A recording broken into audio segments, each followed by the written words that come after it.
சித்தமெல்லாம் நிறைந்த சித்தர்கள் வரிசையில் நாம் இன்று பார்க்க போவது அம்பலவான சித்தர். தச்சு தொழிலில் மிக அபூர்வமான தெய்வீக ஆற்றலை பெற்று திகழ்ந்தவர் இச்சித்தர். உலகில் உள்ள அனைத்து மர வகைகளிலும் அவற்றின் தன்மைகளையும் நன்கு அறிந்தவர்.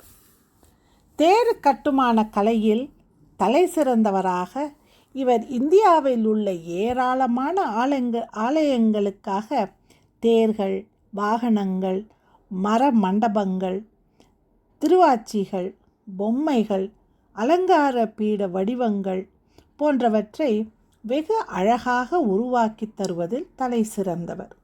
மிகப்பெரிய மன்னர்களுக்கெல்லாம் ரதங்களை செய்து தரும் இவர் கரிசல் மண், சதுப்பு மண், செம்மண், சரளை மண் என்று அனைத்து வகையான மண் பாதைகளிலும் வெகு வேகமாக இயங்கக்கூடிய ரதங்களை செய்வதில் வல்லவர். ஒரு நாள் சிவபெருமான் இவருடைய கனவில் தோன்றி, இதுவரை மானிடருக்கு ரதங்கள் செய்தது போதும், இனி ஆலயங்களுக்கு தேர்களும் வாகனங்களும் செய்வதற்கு மட்டுமே உன்னை ஈடுபடுத்திக்கொள் என்று ஆணையிடவே, அதன்படியே சித்தரும் ஆலயம் சம்பந்தமான திருத்தேர் ரதங்கள், வாகனங்கள், நெடுங்கதவுகள், திருவாச்சி போன்றவைகளை செய்யும் பணிகளில் தம்மை அர்ப்பணித்து கொண்டார். ஒரு விஷயம் இங்கு குறிப்பிட்டாக வேண்டும். இந்த சித்தரிடம் 100 ஆண்டுகளுக்கு மேலான தேக்கு மரங்களும் சந்தன மரங்களும் இருந்தன. சித்தருடைய தவப்பலன்களால் மிக சிறப்பு பெற்றவை அந்த மரங்கள். இவற்றால் செய்யும் விஜய பாண்டவ ரதத்தை வைத்திருப்போருக்கு எப்பொழுதும் வெற்றியே கிட்டும். அவர்களை தோல்வியே நெருங்காது. இந்த விருட்ச தேவ ரகசியத்தை எப்படியோ அறிந்து கொண்ட அந்நாட்டு மன்னன் சித்தரை நேரில் வந்து சந்தித்து இந்த தேக்கு மரங்களையும் சந்தன கட்டைகளையும் கொண்டு தனக்கு அதிவிசேஷமான ரதம் ஒன்றை செய்து தருமாறு கேட்டான். மன்னன் கூறியதை கேட்ட சித்தர், மன்னா, இறைவனை தவிர வேறு யாருக்கும் நான் எதுவும் செய்வதில்லை என்று வாக்களித்திருக்கிறேன். ஆகவே இறைப்பணிகளை நான் தடையில்லாமல் செவ்வனே செய்ய தாங்கள் உதவ வேண்டும் என்றார் மிகவும் பணிவோடு. சித்தர் கூறியதை கேட்ட மன்னனுக்கு மிகவும் கோபம் வந்துவிட்டது. இருந்தாலும் தனக்குள் ஏற்பட்ட கோபத்தை வெகுவாக அடக்கி கொண்டு, சித்தரே, நீங்கள் மானிடருக்கு செய்யும் இந்த விஜயபாண்டவ ரதமே கடைசியாக இருக்கட்டும் என்றான்.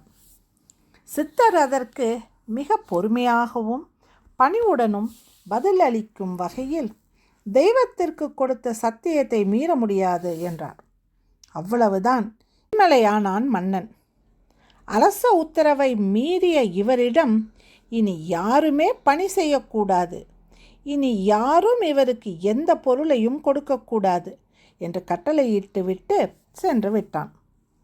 இது இறைவன் தமக்கு அளித்த சோதனையாக இருக்கட்டும் என்று நினைத்து கொண்ட சித்தரோ அது பற்றி எதுவும் கவலை கொள்ளாமல் காட்டிற்குள் சென்று 30 ஆண்டுகளுக்கும் மேல் அங்கேயே இருந்து காடுகளில் இருந்த மரங்களை கொண்டு வந்து ஆலயங்களுக்கு தேர், கதவுகள், வாகனங்கள் செய்து தரும் பணியை தனியாகவே தன் குடும்பத்துடன் செய்து வந்தார்.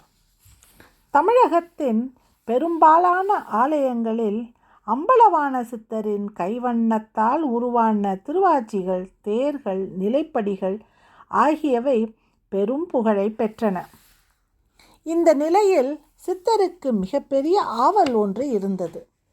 அதாவது, தாமே அருணாச்சல பெருமானுக்கு 60 அடி உயரத்திற்கு பிரம்மாண்டமான தேர் ஒன்றை செய்து அதனை தன் யோக வசத்தால் பறவை காவடி போல் அண்ணாமலை கிரிவல பாதையில் இழுத்து வந்து திருவண்ணாமலை பெருமானிடம் ஒப்படைக்க வேண்டும் என்பதே அது. இதன்படி சித்தர் தம்மிடம் இருந்த தகுதி வாய்ந்த 8 பல்லவ நாட்டு சிஷ்யர்களையும் தன் குடும்பத்தினரையும் மட்டும் வைத்துக்கொண்டு தன்னந்தனியாய் இந்த பிரம்மாண்ட 60 அடி உயர தேரை செய்து அதை வெள்ள ஓட்டம் பார்க்க முனைந்தபோது அதற்குண்டான பாதையை ஒழுங்குபடுத்தி தர அரசன் மறுத்தான். இதனை சற்றும் பொருட்படுத்தாத சித்தர் மனம் கலங்காமல் காட்டுப்பாதை மற்றும் மற்ற குறுநில மன்னர்களின் நாடுகளின் வழியாக மகாசிவ ஜோதி ரதம் என்கிற இந்த தேரை கொண்டு வந்து அருணாச்சல எல்லையில் சேர்த்துவிட்டார். திருத்தேரின் வெள்ளோட்டம் மட்டுமே பாக்கி. ஆனால் மன்னனின் கட்டளையின்படி மக்கள் யாரும் எந்தவிதமான ஐம்பொன் உற்சவ விக்கிரகங்களையும் தெய்வ சிலைகளையும் பூஜிக்க கொண்டு முன்வரவில்லை. இது குறித்து அண்ணாமலை தெய்வத்திடம் மனம் உருகி முறையிட்டார் சித்தர். இறைவனின் அசிரீர் வாக்குப்படி தேரினுள் இயற்கையாக இருந்த மரவடிவங்களையே தெய்வமூர்த்திகளாக பாவித்து தமது நேர்த்திக்கடனை தீர பறவை காவடி போன்று அந்த தேரை இழுத்தார். அஷ்டமா சித்திகள் அவருக்கு தாமாகவே கைகூடின. திருவண்ணாமலையின் கிரிவல பாதையில் ஒரு மண்டல காலத்திற்கு அந்த மகாசிவ ஜோதி ரதத்தை இழுத்து வந்து இறைவனிடம் முறையாக ஒப்படைத்தார் அவர். அப்படி ஒப்படைத்த போதுதான் யாருமே எதிர்பார்க்காத அந்த அதிசயம் நடந்தது. அந்த தேருக்குள் சித்தர் வைத்திருந்த அத்தனை மர வடிவங்களும் ஐம்பொன் சிலைகள் ஆகின. அருணாச்சல பெருமானிடம் திருத்தேரை ஒப்படைத்த நிலையில் அங்கிருந்த தேர்முட்டி என்னும் பகுதியில் இருந்த இப்போதும் நாம் காணுகிற பேரம்பல ஜோதி கிரிவல தரிசன பகுதியிலேயே ஜோதியாக கலந்து மறைந்தார் தேருருட்டி அம்பலவான சித்தர்.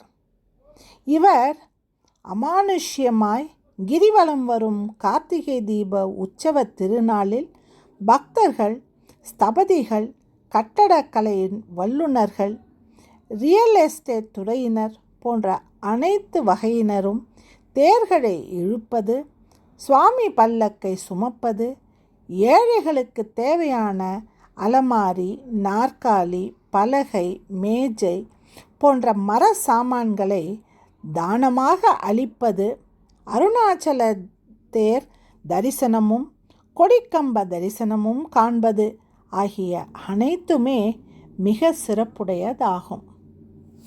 மீண்டும் நாளை இன்னொரு சித்தரை தரிசிக்கலாம். நன்றி, வணக்கம்.